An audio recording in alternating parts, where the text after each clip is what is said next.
Hey everybody, welcome back. It's been a little while, and I do apologize for that, but life has been really crazy. But regardless, I do have a very specific reason for this video, so I'm going to just cut straight to the point. Last week, Frank's Laboratory posted a short, which I'll link down in the description, as well as in one of these two corners. I'm not sure which, because camera flipping and whatnot on YouTube is weird. But regardless, he posted a short asking about advice for a monster type for a JavaScript game that he's working on and using as a tutorial series over on his channel. So go ahead and check it out. It's really awesome. All of his stuff is great. Even the old stuff, the new stuff, he's just an amazing teacher. But regardless, his short was showcasing different specific enemy types for his RPG that he's working on. And he asked a question about what would be a good enemy type that he's missing. And I've been thinking about it the past couple days because I've had a lot of free time to think. My job is not very mentally stimulating, so I got a lot of time for that. But I was just thinking that instead of worrying about concrete enemy types, maybe changing your thought process to enemy behaviors and then using those behaviors to create concrete enemy types from would be a little bit better. All right, so we're just going to transition over to Affinity, and I'm going to showcase my amazing design skills, and it's going to blow your mind. You're going to love it. All right, so here's my blank canvas. And so we're going to talk about enemy behaviors instead of enemy types. Frank covered this a little bit when discussing the specific enemy types that he has, but we're going to tear it apart and deconstruct it, make some generic enemy types, or we're going to make generic enemy behaviors instead of specific enemy types. So the first one that we're going to talk about is what I call the targeter. It is a monster or enemy that specifically targets the player character and goes after them immediately. In a fantasy setting, this could be like a wolf.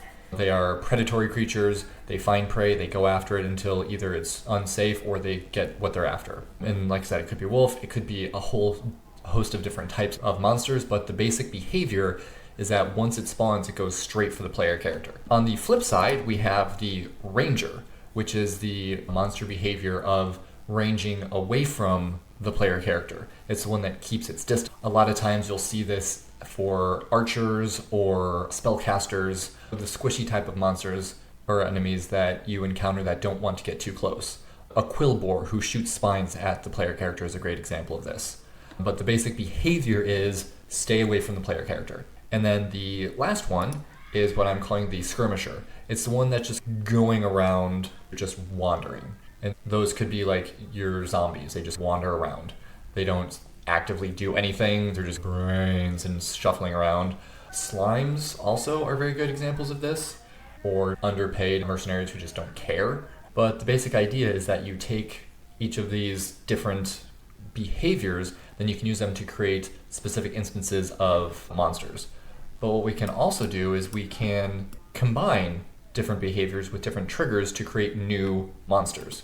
So if we have a skirmisher who just wanders around, plus the targeter who specifically goes after the player, that could be a skeleton guard who's designed to guard a specific location, so they don't do anything until the player gets close to them, then they switch behaviors and go from a skirmisher who just wanders around, just following their guard pattern, to a targeter.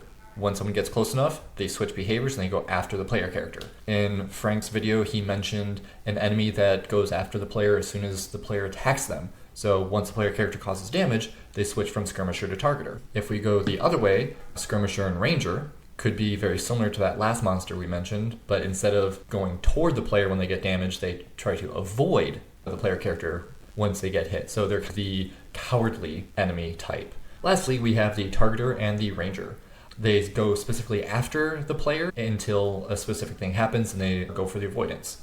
This could go back to the previously mentioned spellcaster. They target the character and they go after them, but they try to stay a certain distance away, but they need to get close enough. Or they could start as a ranger, going back to the quillboar mentioned prior. They use their weaker range attacks when they're at range against the player, but they start going closer to the player. Once they get close enough, they use their melee attack, which their tusks are a lot more powerful. So it allows you to tweak the same basic pattern. You're looking at here, we have the 3 basics and then 3 combinations. So that's 6 different behaviors. And as you can see, the arrows point both ways. So it could be Ranger to Targeter or Targeter to Ranger. So that arrow is 2 different behavior patterns going from one to the other, or the other back to 1. So that's 2, 4, 6, 7, 8. That's 9 total combinations of behaviors. So without doing any real extra work, you have 9 different monster types that you can create with just this basic triadic structure. And then you can also use this to create the exception to the rule. So if instead of all of this, whoops, boom, what if we had something in the middle that is neither, and it is a stationary creature?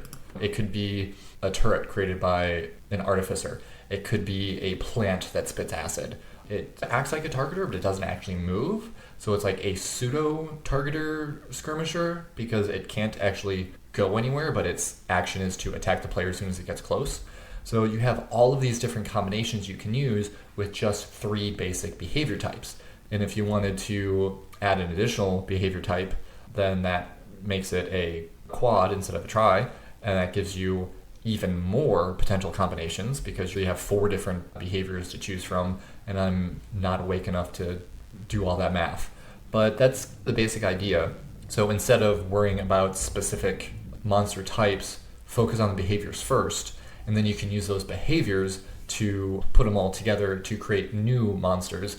And even with the same combination, like you can have 4 different skirmishers that are all varying potencies. You start off with your basic green slime all the way up to the metallic slime. Go from green to orange to red to blue to purple to metallic. Boom, you have an entire range of monsters of various power levels. That's just a skirmisher. It's just this little slime that hops around, and if the player gets too close, takes damage. If not, doesn't care. It's a slime, whatever. So that's my rambling. I hope you enjoyed it, and I hope that actually makes some sense. In any case, have a great one. We'll see you next time.